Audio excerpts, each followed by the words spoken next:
Hello students, खैर मकदम है आप सभी का आपके अपने यूट्यूब चैनल स्टडी विद एहसान पर।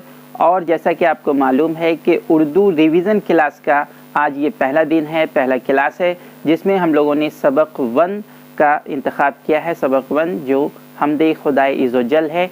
आज उससे जुड़े कुछ इम्पॉर्टेंट फैक्ट्स, कुछ अहम बातों को देखेंगे जिससे अक्सर फाइनल एग्ज़ाम में आपके क्वेश्चन पूछे जाते हैं। तो आपके फाइनल एग्ज़ाम में ज़्यादा वक्त नहीं रह गया है, तो आपका ज़्यादा वक्त ना लेते हुए चलिए वीडियो को शुरू करते हैं।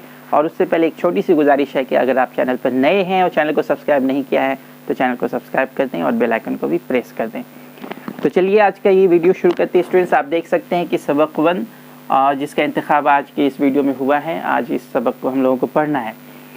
सबक का नाम आपका क्या है? हमदे खुदाए इज़्ज़ोजल। हमदे खुदाए इज़्ज़ोजल जो कि एक हमद है।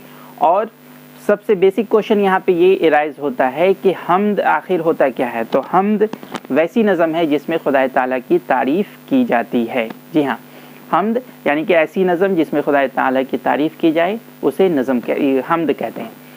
तो ये हमदे खुदाए इज़्ज़ोजल आपका पहला सबक है। तो सबसे पहली बात जो आपको मालूम होनी चाहिए कि इस हमद को लिखने वाले कौन है। जी हाँ, यानी कि इसके शायर कौन है। इसके शायर कौन है आपको ये मालूम होना चाहिए। तो देखिए मैंने यहाँ लिख रखा है कि इसके शायर कौन है, जनाब शबनम कमाली साहब। जी हाँ, ये हमदे खुदाए इज़्ज़ोजल जो आपका पहला सबक है, इसके लिखने वाले, इसके शायर कौन हैं? शबनम कमाली साहब हैं। तो शबनम कमाली साहब इसके शायर हो गए। अब हम लोग शबनम कमाली साहब से जुड़े कुछ अहम बातों को देखेंगे जिससे अक्सर आपके फाइनल एग्ज़ाम में ऑब्जेक्टिव क्वेश्चंस और शॉर्ट आंसर क्वेश्चंस भी आते रहते हैं। तो सबसे पहले आप ये जान लें कि शबनम कमाली साहब का ताल्लुक़ जो था वो रियासत बिहार से था। जी हाँ, ये क्वेश्चन अक्सर पूछा गया है फाइनल एग्ज़ाम में। और अब तो आपके फाइनल एग्ज़ाम में आपको मालूम है कि 100 ऑब्जेक्टिव क्वेश्चंस दिए जाएंगे जिनमें किन्हीं 50 क्वेश्चंस का आपको आंसर देना है। और ये 50 क्वेश्चंस स्टूडेंट्स आप बहुत ही आसानी से सही सॉल्व कर सकते हैं और 50 क्वेश्चंस आपको 50 मार्क्स दिला सकते हैं। तो सबसे पहले तो आप जान लें कि किस रियासत से इनका ताल्लुक़ था। तो रियासत बिहार से इनका ताल्लुक़ था। फैक्ट नंबर 2 में आप देख सकते हैं कि उनका असल नाम क्या था? मुस्तफ़ा रज़ा। जी हाँ, मुस्तफ़ा रज़ा, उनका असल नाम मुस्तफ़ा रज़ा था। मैंने उन्हीं फैक्ट्स को, उन्हीं बातों को आज के इस वीडियो में शामिल किया है जिससे अक्सर क्वेश्चन आपके पूछे जाते हैं। फिर नेक्स्ट फैक्ट जो आपको याद होना चाहिए, उनका तखल्लुस। जी हाँ, तखल्लुस क्या होता है पहले ये आप जान लें कि हर शायर गज़लों में, नज़मों में या जो भी तख्लीक वो लिखते हैं को अपना एक छोटा सा नाम, एक पेन नेम जिसे इंग्लिश में कहते हैं, वो इस्तेमाल करते हैं। जैसे गालिब, ज़ौक़, शौक़ आपका हो गया, इकबाल हो गया, ये सब क्या है? तखल्लुस की मिसालें हैं। तो तखल्लुस एक छोटा सा नाम जो शायर अपनी तख्लीक में इस्तेमाल करता है। और गज़ल की बात करें तो आमतौर पर गज़ल के आखिरी शेर में शायर अपना तखल्लुस इस्तेमाल करता है। तो शबनम कमाली साहब जिनका असल नाम मुस्तफ़ा रज़ा है, तो इन्होंने भी अपना तखल्लुस बनाया है और अक्सर इस्तेमाल करते हैं। उनका तखल्लुस क्या है?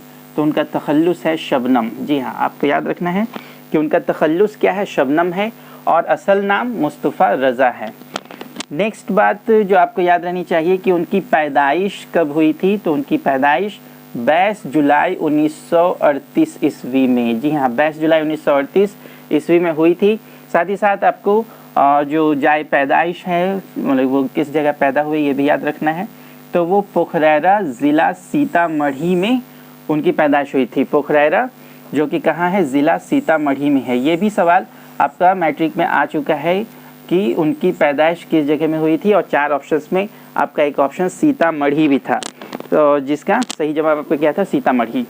जी हाँ, तो चलिए अब उनका ये नेक्स्ट उनसे मुताल्लिक जो बात आपको याद रखनी है वो ये है कि उनके नातिया शायरी के मजमूए। नातिया शायरी, नातिया यानी कि नात से जुड़ी हुई। तो नात क्या होता है? जिस तरह आपने देखा कि हमद ऐसी नज़म जिसमें खुदा ताला की तारीफ़ की जाए उसे हमद कहते हैं। और ऐसी नज़म जिसमें रसूल पाक सल्लल्लाहु अलैहि वसल्लम की तारीफ़ की जाए उसे नात कहते हैं। तो उनके नातिया शायरी के जो मजमूए हैं वो कौन कौन हैं? एक आपका हो गया अनवारे अक़ीदत, दूसरा है आपका रियाज़े अक़ीदत, उसके बाद फिर आता है ज़ियाए अक़ीदत और फिरदौसे अक़ीदत, और फिर आखिर में आपका सुबहाए अक़ीदत। ये सब उनके नातिया शायरी के मजमूए हैं जो काफ़ी मशहूर भी हुए हैं। तो ये आपको याद रखना है। तो आप किस तरह इसे याद रखें, तो चलिए मैं आपकी थोड़ी सी मदद कर दूं कि आप अगर गौर करें तो इनके जितने भी नातिया शेर शायरी के मजमूए हैं सबका जो दूसरा लफ्ज़ है, आखिरी लफ्ज़ है, वो क्या है? अक़ीदत।